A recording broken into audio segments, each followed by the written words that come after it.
Bismillahirrahmanirrahim. Assalamualaikum warahmatullahi wabarakatuh.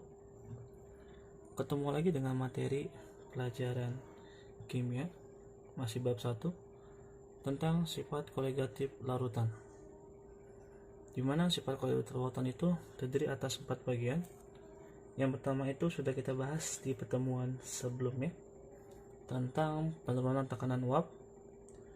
Kemudian yang kedua itu tentang kenaikan titik beku atau delta TF. Nah, ini yang ketiga, yaitu tentang kenaikan titik didih atau delta TB. Pengertian dari kenaikan titik didih yaitu adalah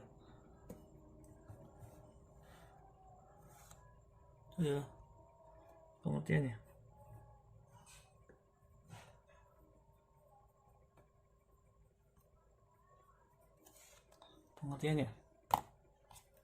Pengertiannya yaitu suhu di mana tekanan uap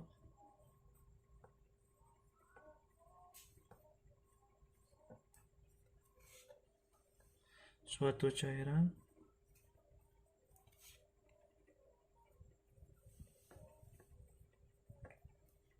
sama dengan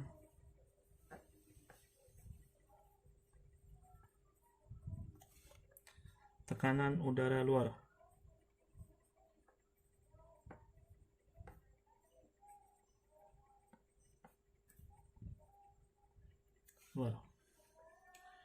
Contoh itu dalam kehidupan sehari-hari itu ketika kita sedang menjemur pakaian. Lama-kelamaan pakaian yang basah itu akan menguap.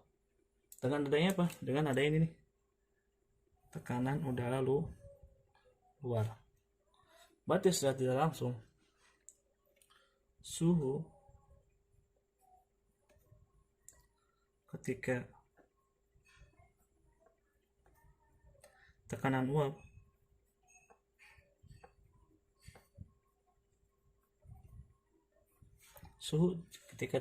cair akan sama dengan apa? Dengan tekanan luar. Nah, tekanan udara luar. Nah, sini kan kenaikan titik didih. Nah, di mana berarti itu ada titik didih itu ketika titik didih itu mencapai penguapan atau titik didih itu mencapai suatu titiknya, itu ada disebut juga dengan TB air. TB air itu akan sama dengan 1 ATM. Ingat ya, ATM, bukan ATM Mandiri atau bukan ATM BRI, BCA. Ini ATM Mandiri atau ATM atmosfer. Itu sama dengan 100 derajat Celcius. Ini ketika dia hanya bersifat pelarutnya ya, air. Pelarut itu pasti air. Kemudian akan tetapi jika airnya itu sudah dimasukkan zat tertentu, maka titik didihnya itu pasti akan berbeda. Kita juga dengan TB larutan. Itu sama dengan lebih dari 100 derajat Celcius. Ini lebih dari 100 Celcius itu ketika air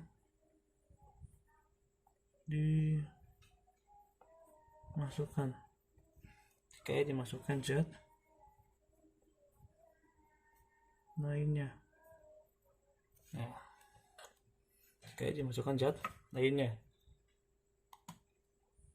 Nah, berarti menghasilkan suatu rumus antara TB air dan TB larutan, disebut juga dengan ini.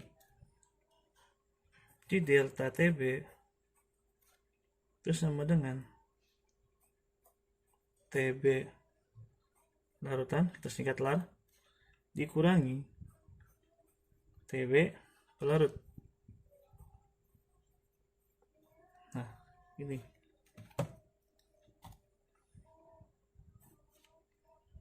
Nah. Oke.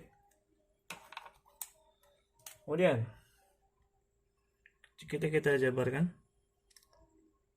Ketika kita ingin mencari Tb larutan, Tb lah Tb ditambah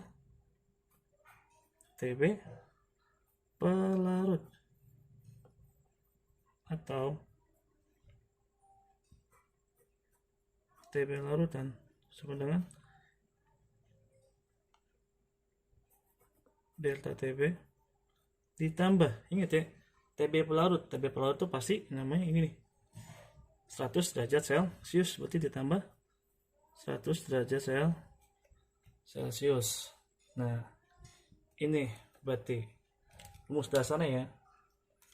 Nah, yang di pertemuan sebelumnya itu gimana penurunan titik beku itu pasti ada yang namanya tentang ketergantungan ya, ketetapan titik beku molar atau KF yang sebelumnya. Karena kenapa KF? Karena penurunan titik beku. Nah, di sini juga ada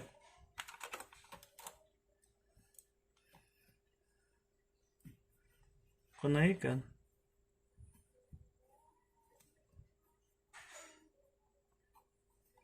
titik didih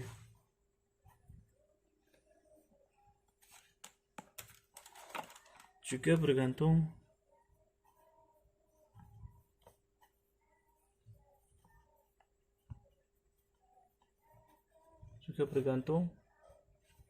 pada yang namanya tetapan kenaikan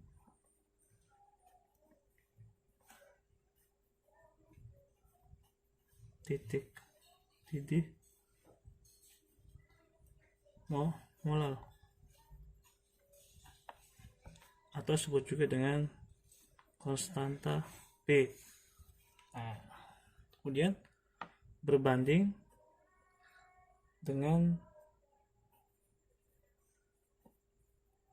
yang namanya molalitas atau dilambangkan dengan M kecil. Masih ingat molalitas? Rumusnya apa molalitas? Molalitas itu sama dengan gram terlarut dibagi ml dikali 1000 dibagi gram pelarut.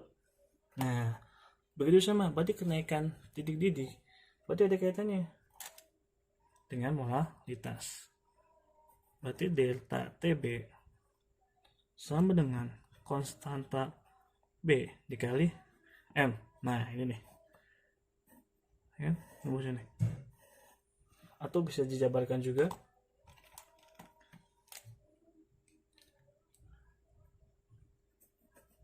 delta Tb sama dengan Kb. Molalitas apa rumus tadi? Gram terlarut dibagi mr dikali 1000 dibagi volume gram larut.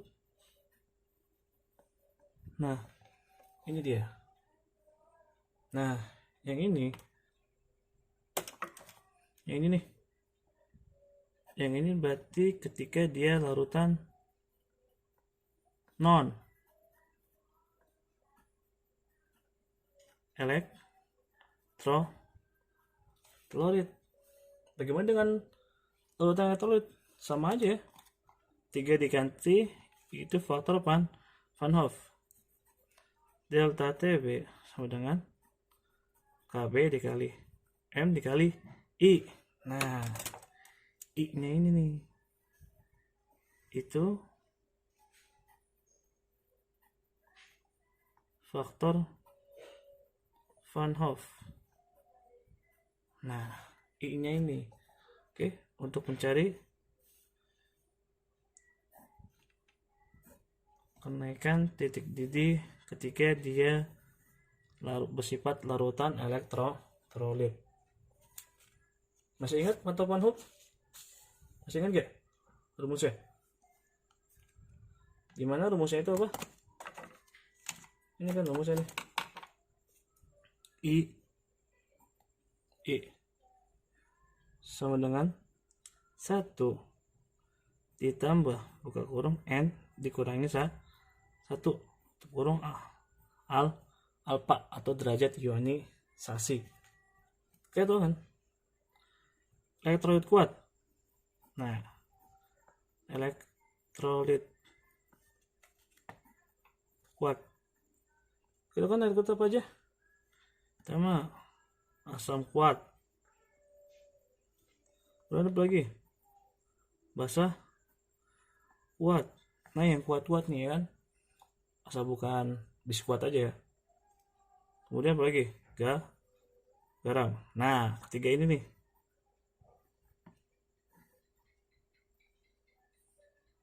Ya kan? Oke. Mengetahui. Kemudian untuk mencari N, bagaimana untuk mencari N? Masih ingat gak untuk mencari N? Untuk mencari N, masih ingat gak? N. Contoh, ini ada NaCl. Kita jabarkan dulu ya. Na plus Cl min. Nah, ingat ya. N ini ion. Ion tuh yang di atas kan? Nih. Berarti ada berapa ionnya? N sama dengan 2. Dah, berarti N-nya sama dengan 2. Oke, paham? Oke, sampai sini paham? Kemudian rumusnya itu alfa sama dengan 1 untuk yang ini nih. Yang alfa sama dengan 1 itu yang termasuk elektrolit kuat. Berarti ketika I sama dengan N, berarti sama dengan 2. Nah, ini. Nah, yang ini nih. N sama dengan 2 ketika derajat ionisasi itu 1 itu sama dengan untuk yang elektrolit kuat. Jadi I sama dengan N sama dengan 2. Oke. Kemudian kita lanjut ke contoh soal tentang kenaikan titik didih atau delta TB. Baik, contoh soal yang pertama itu ada pada buku paket kalian, di buku paket kimia kelas 3. Uji pengetahuanmu 1.4 yang nomor 1. Di sini sudah diketahui nih gula, ya kan? Berarti gula itu apa? Pelarut apa telarut? Telarut. Kemudian di sini ada 250 ml air. Air itu apa? Pelarut. Nah, kemudian ini 101,1 derajat Celcius memiliki satu tekanan atmosfer dan KB 0,5. Berarti diketahui apa? Gram kan? Gram air.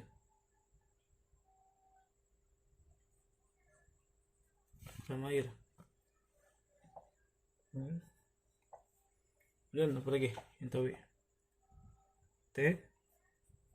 TB larutan. Kemudian apa lagi? KB. Kemudian apa lagi? MR. Turunnya berapa? 250. TB lautannya berapa? Ini kan? Ini TB lautan nih. Nah, 100,1. KB nya berapa? Ini kan KB 0,5. MR dari gula itu sama dengan sukrosa. Itu sebenarnya berapa? Nilainya itu sukrosa tuh C12H12O6.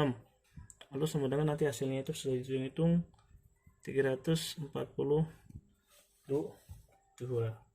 Nah, yang ditanya apa? Ini tanya intinya itu gram, ya, gram dari gula atau terlarut. Nah, berapa, ya kan? Nah, di sini kan udah ini kan, ini TB larutan. Ketika ada TB larutan, itu langsung aja menggunakan yang namanya, kita cari delta T dulu. Delta TB Terus sama dengan TB larutan dikurangi TB pelarut itu apa? Iya, TB larutan berapa? 100,1 dikurangi TB pelarut apa? TB ketika air tersebut belum dimasukkan zat tertentu atau murni titik didih air. Ini titik didih air. Titik itu berapa? 100 derajat Celcius. Berarti berapa hasilnya? 0,1.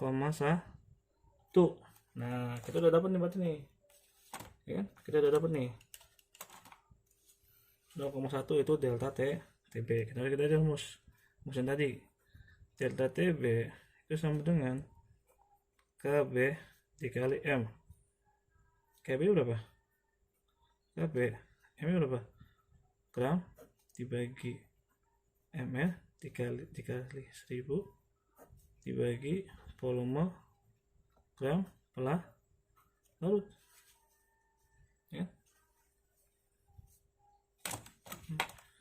TB berapa? 0,1. Turunin 0,1. KB berapa? 0,5. Gram telurnya berapa? Gram telurnya. Oh, yang ditanyakan ya gram telurnya ya. Oke. Gram telurut yang ditanyakan. Ya kan? Yang gram telurnya ditanyakan. ml berapa? ml 342 dikali 1000 dibagi berapa? Nih 250. Oke. Coret berapa? 1000 bagi 250 4. Ya kan? 4 dikali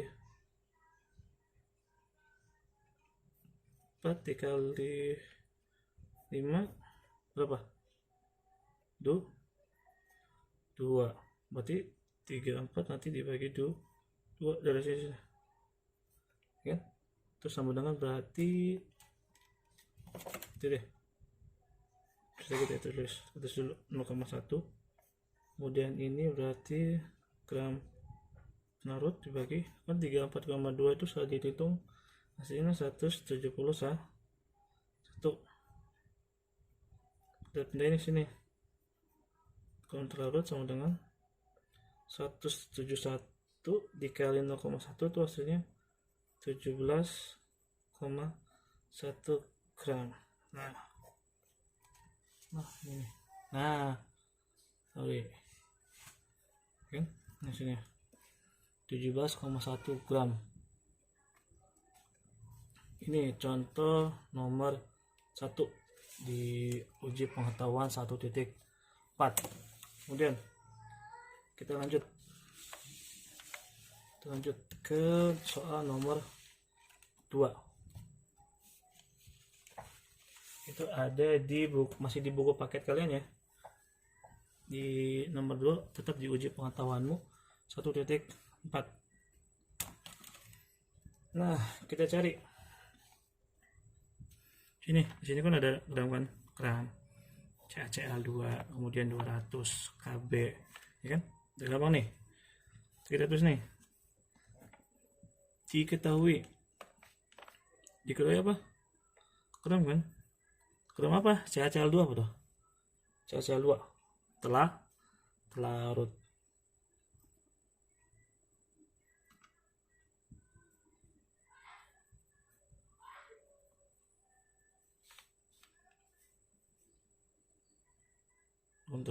Larut. Kemudian apa lagi? Volume kan? Volume dari gram apa? Gram pelarut. Terus apa lagi? Ada KB. Terus apa lagi? MR kan? Nih MR dari CaCl2. Gram telurnya berapa? 11,1 gram telurnya. Ini kan? 2 kan? Terus 100. Dan KB berapa? 0,5.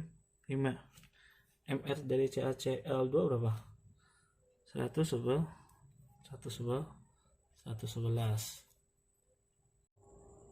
Baik, kita udah diketahui kan, diketahuinya apa aja kan, gram terlarut, kemudian volume gram pelarut itu air, KB nya berapa, kemudian MR nya berapa. Berarti yang ditanyakan berapa?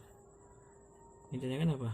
Berarti yang ditanyakan delta TB itu berapa harganya. Oh iya, hampir lupa nih, ini ingat nih CaCl ini nih CaCl itu masuk larutan elektrolit atau non elektrolit? Apa? Ya betul, CaCl itu termasuk dia larutan elektrolit kuat. Nah, ingat nih yang sebelumnya kita bahas. Ketika dia elektrolit kuat, derajat ionisasinya itu sama dengan 1. Ingat ya, ketika elektrolit derajat ionisasi sama dengan 1. Berarti kita mencari N-nya aja, ion dari senyawa yang ditanyakan. Ingat ya, derajat ionisasi ketika dia elektrolit kuat itu sama dengan 1. Berarti berapa nih? Berarti derajat ionisasinya sama dengan 1. Jadi kita masukkan kan rumusnya nih. Berarti kita samanya nih, CaCl ketika dia di persamaan Ca 2 plus 2 Cl min. Nah yang ini ya, nih 7 ion ini kan 2 tambah 1, berarti N nya sama dengan 3. Oke, kita lanjutkan. Ingat faktor Van-Hoek I sama dengan 1 ditambah N dikali 1 dikali derajat ionisasi. 1 ditambah N, ini berapa? 3 dikurangi 1. Ingat derajat ionisasi itu 1 karena dia elektrolit kuat. Dia sama dengan 3 dikurangi 1, 2 dikali 1, 2 tambah 1, 3. Nah, kita dapatkan. Nah, faktor Van-Hoek 3. Berarti kita masukkan ke dalam rumus itu apa? Berarti ini aneh. Nah, ini yang baik. Ini kan tanya ini. Delta TB itu sama dengan KB dikali M dikali I. Nah, ingat ya, faktor Van-Hoek.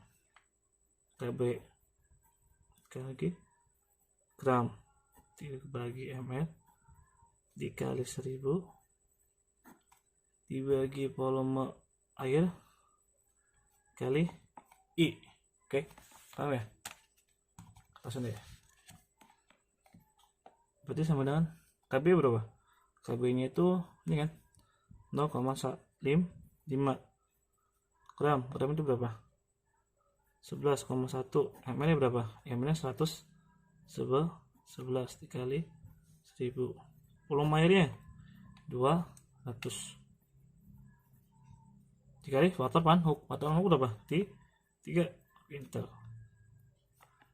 Berarti coret 0,1 ini 5. Berarti 0,5 dikali 0,1 dikali 5 dikali 3 sama dengan hasilnya setelah dihitung-hitung 0,75 derajat Celcius. Nah, inilah hasil dari contoh uji pengetahuan 1.4 nomor 1 dan nomor 2. Bagaimana, ada pertanyaan tentang kenaikan titik didih? Kalau ada pertanyaan nanti tinggal japri Bapak aja. Oke, Bapak akhiri pertemuan hari ini. Berarti pertemuan selanjutnya kita ulangan harian bab yang pertama. Pertemuan selanjutnya ya. Oke, ulangan bab yang pertama. Akhiri pertemuan hari ini. Bila Taufiq wal Hidayah. Assalamualaikum warahmatullahi wabarakatuh.